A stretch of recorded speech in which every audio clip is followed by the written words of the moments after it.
Hey guys, I hope that you guys are doing amazing wherever you are in the world. My name is Shikha and I welcome you to my channel, to my videos. I really appreciate all the support that you guys have been sending my way. In this video, I wanted to speak to you guys about a question that Victoria, one of the viewers on the channel, asked. I'm just going to read the question for you guys because it's brilliant and she's brilliant and I'm so grateful. So basically she said, I have a suggestion for a topic. Recently, another YouTuber, Brian Chambers, quit making videos about MBTI because he felt that he was enabling people's stagnation. From watching his videos, he seemed like he was pushing INFJs to be something that they're not. He got on my nerves a bit because I've always had people trying to push me to be someone I'm not, and that is extroverted, outgoing, aggressive, and unfeeling. Brilliant stuff. So I did not subscribe or watch his videos, but it did get me thinking, what if there is some stagnation in MBTI? What if we as INFJs are unwilling to change a part of us because our typology says that we can't? For me, MBTI has always been a godsend because I've always felt I needed to change and I never got anywhere, and then I felt guilty. Now I don't feel like I need to change, and I'll draw a boundary with anyone else who wants me to change for their benefit. Society does not like introverts, but devil's advocate, what if that's wrong? Sincerely, Victoria. Now, Victoria, thank you so much for asking the question. Thank you for the message. Thank you for liking my channel and for watching my videos. I appreciate it. It's such an important question, right? Because it's with everything that we do. I feel like balance is always the key, and it's such an easy thing to say. Oh, just be balanced. It's fine. Everything is in balance. But it's such a hard thing to do. It's so hard to actually have balance in your life. And I can actually notice myself doing that to myself as well, when suddenly I'll be thinking to myself, oh, that's because they're a censor. I don't get along with censors. And I think to myself, really? You're not going to get along with someone just because you think that they're a censor? Or just because you kind of put them into a hole, or not to a hole, you put them into some kind of category, and now that means that they're never going to be friends with you, and then you end up being surprised if they are. And so I totally agree with you, Victoria. It's actually absolutely possible to stagnate if you kind of really use MBTI to just behave narcissistically and to think, oh, I am this way and I'm never going to change, kind of thing. I think that's one of the reasons I always share not only the positive aspects of being an INFJ, but also the negative aspects. And I always tell you guys not to do certain things a certain way, or try not to at least, because we can be really rigid in the way we do things certain times. That's one of the reasons I've started reversing my door slams as well, because I started thinking to myself, who am I to pass judgment over someone and say they're not supposed to be in my life anymore, or things like that. So I've kind of reversed some of them, not all of them, right? It's been a really interesting experience for me doing this channel, because I get a lot of comments from people saying, first of all, that I'm not an INFJ. I'm an INFP or an INTJ or ENTJ or ENTP. They make all these assumptions about who I am because perhaps I don't jive with their idea of what an INFJ is supposed to be like. And that's one of the reasons I always do videos saying that you should not jive with every single video I do. There are going to be some videos that you're going to be disagreeing with, and that's normal. Don't worry about that. That's actually how it's supposed to be.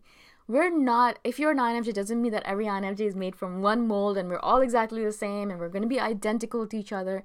That's the beauty of the MBTI type, I think. That's the reason I love it so much. Is because, first of all, it makes me feel less alone. As Victoria said, it makes me feel like, okay, there are other people like me out there. I'm not weird. I'm not crazy. I'm not quirky. Well, maybe a little quirky and a little crazy, but it's all right for me to be who I am, because it's fine. It's just part of my personality type. Of course, as I said, you can take it too far and say, well, I'm never going to hang out with any censors because INFJs don't get along with censors, and they only get along with ENTPs, and if it's an ISTP, I'm not going to hang, things like that can happen. And I do catch myself sometimes saying these things, and I pull myself back. Now, of course, all this comes from awareness.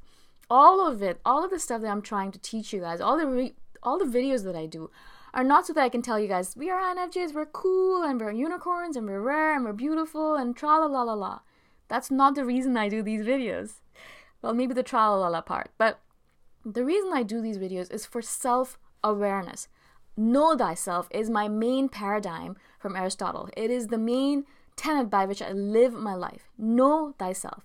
That's the reason I do these videos, is for us to know ourselves. Know who we truly are, what we are, where we come from, what we do with our lives, why are we here, how do we behave with people, and that will change as time goes on. I mean, I don't think I was born an INFJ, although I could say that maybe I was.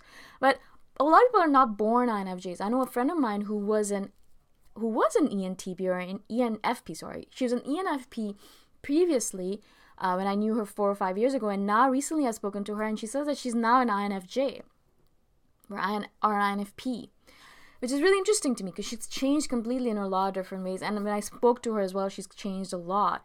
And so you can change your MBTI during your lifetime as well.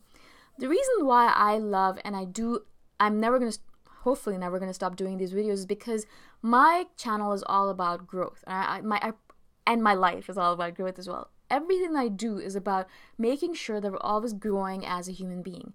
That if that means that growing, it means growing out of the MBTI thing and kind of going on to Enneagrams, or there's so many other ways to classify yourself, if using that or not using that, or just learning about yourself in general and making sure that you're living the best version of your life as much as possible, right? As much as possible. The whole point of all these videos and of MBTI is to learn about ourselves, to realize, oh, I do things this way because these are my reasonings behind it. For example, if I go into a store and I'm the kind of person who goes in and out. I grab a thing and I go out. I grab a thing and go out. But if I'm walking with a person who's a P and who likes to linger and who wants to smell the roses and who wants to go up and down the escalators a billion times and who wants to dance while they do all the shopping, which really irritates me sometimes.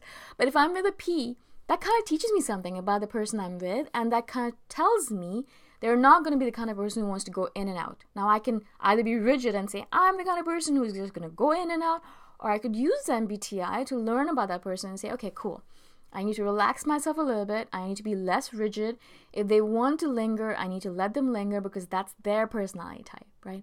And that's where the real growth comes from, because no longer are you just sitting there and dictating people to live by your standards. And INFJs do that a lot. And so I agree with Brian Chambers that can happen. And that's only for an unhealthy INFJ though. When you are a healthy INFJ who knows your boundaries, who knows who you are, but also is kind and likes to be generous to other people, you know that some people are going to behave in different ways from you. And it's not always about judging them for being different and for door slamming them, but learning about them and letting them be themselves and then adjusting yourself, because you are the one who knows what's going on really. As an INFJ, we're so intuitive and we know how people behave. So it's our responsibility as an INFJ, I believe, to adapt the people around us. And I do this all the time because I have a lot of P's in my life, which is kind of interesting. I have a lot of ENFPs in my life, a lot of ENTPs in my life. And so I spend a lot of time around people who are just very spontaneous, and they'll just spend the whole day doing nothing. And I think to myself, oh my God, I need to do something. I need to do something on my to-do list. But I really calm myself down and I'm like, okay, this is a lesson for you. You're here to learn from this person. You're here to be like them. Learn to relax. Learn to be spontaneous. Learn to adapt them. And if you're being a chameleon, it's not really about being a chameleon and kind of adapting to them so you can get something out of them. It's so that you can learn from their way of doing things. It's the same reason why I hang out with my sensor cousin. My cousin brother is a sensor. He's a ISTP, I believe, or ISTJ. Anyways, as I said, I used to have this ideal in my head. I'm never going to hang out with sensors. They're the worst. I don't understand them. How can they live their life? Blah, blah, blah. I used to have that mentality. I do admit to that. But I realized my cousin is an ISTP or ISTJ, and he's a sensor. And sometimes I do have a hard time communicating with him. But that's, again, a lesson. It's a learning how to communicate with sensors, because 75% of the world is sensors. And so if you don't learn how to communicate with them, you're going to be in big doo-doo, right? So you learn how to do that. It's all about adaptability. It's about flexibility, about adapting yourself to the world around you rather than being rigid and thinking, I'm just going to stay like this forever. I don't have to change. I'm the perfect personality. I'm the rarest one. I'm the most unique. Why should I have to change? I am the perfect one. They should change to be around me. That's not the kind of idea or lesson I'm perpetuating, hopefully, with these videos. I want you guys to realize that we are imperfect as well. And I do a lot of videos highlighting our imperfectness. And I try to explain to you guys, okay, this is how we're imperfect. So don't try not to do those things, right? Don't be rigid. Don't be inflexible. Don't be critical. These are all the qualities that we have as INFJs. Try to be a little bit more like water, like bamboo. Be a little bit more flexible rather than being like a stone or a rock, right? So I hope those are the kind of lessons I'm trying to get across with these videos. Now, of course, if you guys think otherwise, let me know. But that's my intention with these videos. Perpetual growth. I'm an advocate for perpetual growth. Every single day you get up and you have an opportunity, a 24-hour opportunity or 12-hour opportunity if you sleep for 12 hours, 14 hours. You have an opportunity for the next few hours to learn about the world you're in, learn about the people that you're surrounded by, and learn about yourself and grow from the process. It's all about learning and growth, perpetual growth for the rest of your life. And eventually, perhaps you might not be an INFJ anymore. You might be something else, an ENFJ. I can sometimes feel myself kind of going back and forth between ENFJ and INFJ because I am sometimes very extroverted. I have moments, and then I'm like really, really, really introverted for the next few days. So, perhaps I have moments where I'm not an INFJ, whatever that might mean to you guys. You might have those moments as well. So we're not always going to be the way we are right now. In this moment in time we are, but things change so rapidly in this world. And so stagnation is definitely not the key to living in this world. Again, I hope, Victoria, that I answered your question. If I didn't, please let me know. This is such an interesting topic, and I could speak about it several more times. And so if there's something that you need clarified, please let me know. And if it was a good answer, please let me know as well, so I know that I have answered your question appropriately. Again, thank you, all of you guys, and thank you, Victoria, for the question and for the email. Thank you, all of you guys, for listening. I'm so grateful. And if you guys have any kind of comments or feedback that you believe that my channel needs changing, then please let me know. I'm always looking for feedback. All right, I'll see you guys in the next video. Bye for now.